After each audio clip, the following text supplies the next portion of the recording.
Après que la Banque centrale de la Chine a rendu la devise plus faible, les actions de la Chine ont considérablement chuté.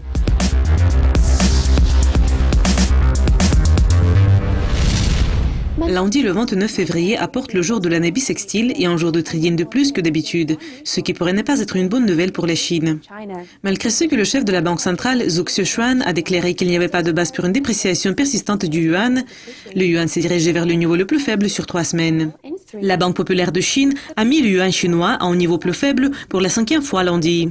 Et le dollar américain par rapport au yuan chinois a atteint 6,5490. La devise a chuté de près de 1% par rapport au dollar au cours de 2 dernières semaines. Les marchés semblent manquer d'optimisme en matière de ce que les autorités chinoises ont comme fondamentaux de la devise. Yi Gan a déclaré qu'il croit que le taux de change va éventuellement refléter plus ses fondamentaux que les spéculations sur le marché. Les pourparlers à Shanghai, lors du sommet du groupe des ventes, ont reconnu que les dirigeants chinois étaient confiants sur la santé générale de l'économie chinoise.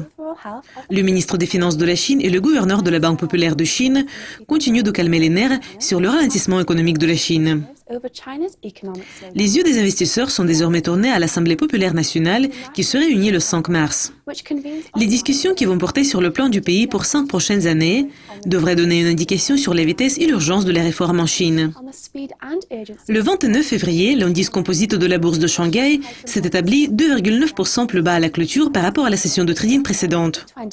L'indice composite de la bourse de Shenzhen a également glissé pour clôturer en baisse de 5,4%.